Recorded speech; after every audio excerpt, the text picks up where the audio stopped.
It gives me a great honor to introduce our next guest. I think you're going to be pretty excited about this.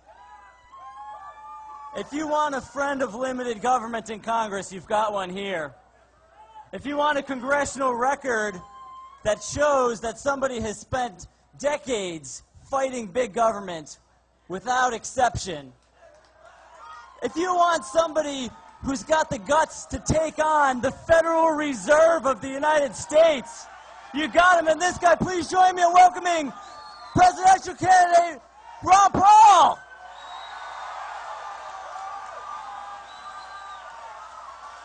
Hey, thank you. And the Fed. Great. Along with the IRS. Let's repeal 1913. We'd all be better off. No, it's great to be here. You know, sometimes I give speeches on the House floor and there's nobody there. I like to leave, the House floor, and I like to go to America, like go to Texas and other states, because people actually cheer what I say, and I like that. So. You know, I'm sure we've talked a lot, everybody here has talked a lot about taxes, and this is tax day. But you know, taxes in many ways are nothing more than a symptom. The taxes that we pay are a symptom of runaway government, and that is the problem. It is the fact that we have allowed our government to be so big and out of control. The Congress doesn't control it. The executive branch has more control than they deserve, and the courts have more court than they need. So what we need is a strong Congress to rein in the executive branch and the court to get back to constitutional government.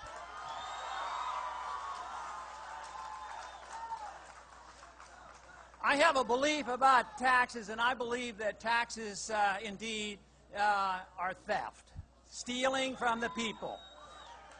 Now, I have a little, and you may have seen this on the internet, I have a bumper sticker on my desk that everybody comes to my office and sees. It says, "Don't steal, the government hates competition." But the government taxes in many ways. I think of spending as the culprit, because think of spending as being the tax, and then it's paid for in many different ways. They do taxes, and it's way too high, but they never tax enough to pay the bills. So what do? They endlessly borrow. And they borrow so much, and then interest rates go up, and that doesn't work. So then what do? They resort to the printing press, and the printing press, the Federal Reserve, is the culprit that finances big government.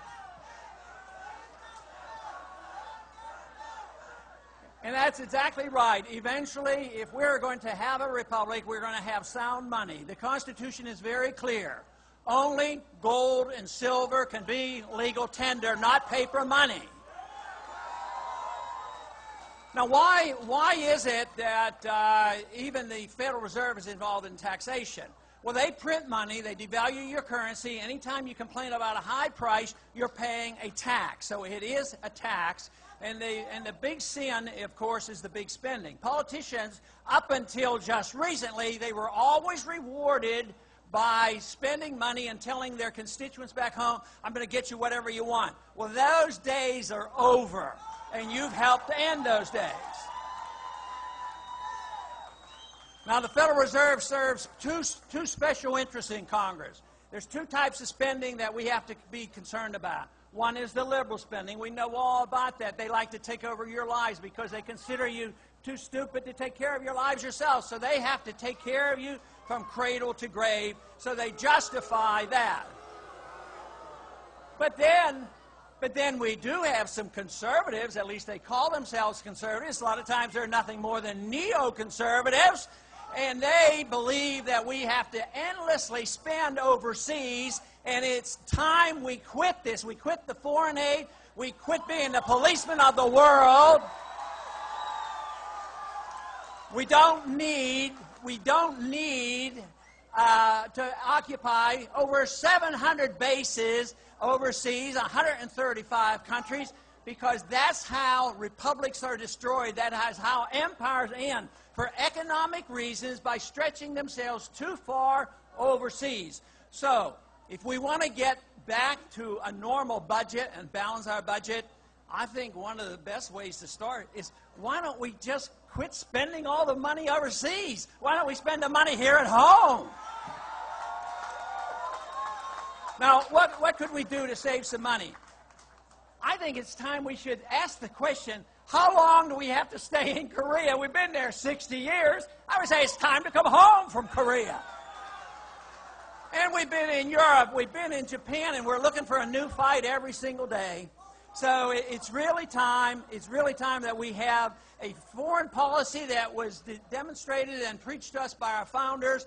That is, get along with people, be friends with people, trade with people, but mind our own business. Stay out of the internal affairs of other nations and have a strong national defense. That's what we need. And we don't need to endorse this system where the president decides when to go to war. War under the Constitution should only be taken upon ourselves when the war is declared by the Congress, not the president.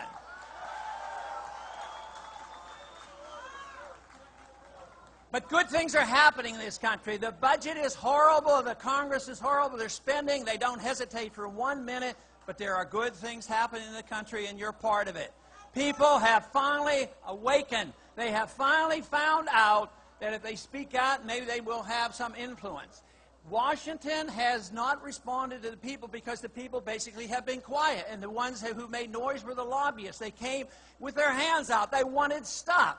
Well, it's all ending because even those who are supposed to be receiving the stuff at your expense, they're realizing it's not going to last much longer. We're bankrupt in this country, and therefore we do need a sea change. But what we have to do is ask the proper question. The first question is, what should the role of government be? And everybody says, well, we do this and that and take care of medical care. I say it's much simpler than that. The role of government is to protect our liberties. And if we protect our liberties, then the free people can take care of themselves. Get rid of all these taxes and all these regulations and all these government controls and needless wars. The purpose of liberty is to allow free people to be creative, to release the creative energy that we need, and also to strive for excellence and virtue. That's what life is all about. But when government takes over this role of saying, we're going to make you a better person and tell you how to live and run your personal life, or we're going to take over your economic powers and we're going to tell you how you spend your money, then the government does that at the expense of liberty.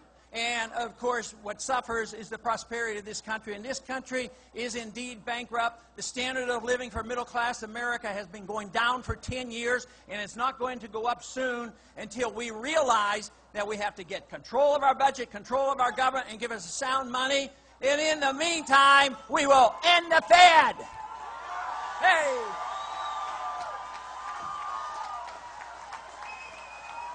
Ron Paul.